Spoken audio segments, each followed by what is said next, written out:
Darling, డబ్బు కన్నా కూడా ఇంపార్టెంట్ అయినవి చాలా ఉన్నాయి. అదేంటి బ్రో, నువ్వే చెప్పావు కదా చాలా వీడియోస్లో డబ్బే ఇంపార్టెంట్ అని. అవును, నిజమే, డబ్బే ఇంపార్టెంట్ కాదనట్లేదు. కానీ డబ్బును కూడా డామినేట్ చేసే కొన్ని ఉన్నాయి. కానీ అవి ఈ రోజులో చాలా అంటే చాలా రేర్. ఒకవేళ నీకు అవి దొరికితే కనుక, అలాంటి క్వాలిటీస్ ఉన్న మనిషి నీకు దొరికితే కనుక, you are the richest person in the world. Okay, అవేంటంటే అండర్స్టాండింగ్.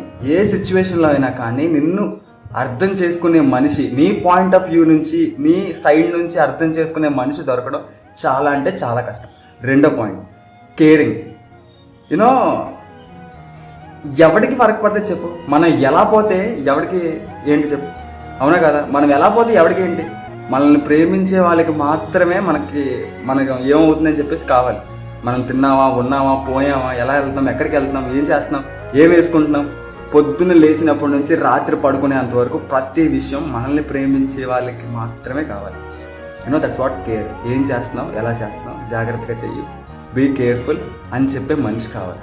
అండ్ మూడో విషయం, అదేంటంటే it's a complicated thing, control చేసుకోవడం. నీ కోసం ఒక మనిషి తన కోపాన్ని కంట్రోల్ చేసుకుంటున్నాడంటే that's where you win. That's a bloody fucking satisfaction. ఈ ప్రపంచంలో ఎక్కడా లేని మనిషి, ఎవరికి దొరకని మనిషి నీకు దొరికాడని తెలియడం కన్నా ఆ సాటిస్ఫాక్షన్ ఉంటుంది చూడు, దట్స్ నెక్స్ట్ లెవెల్.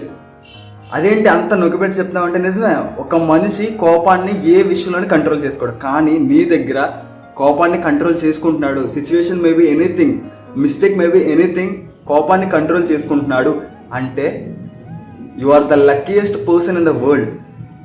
ఒక మనిషి కోపాన్ని తగ్గించుకుని నీకోసం తను మార్చుకునే మనిషి నీ లైఫ్లో ఉంటే మాత్రం you are the richest person in the world.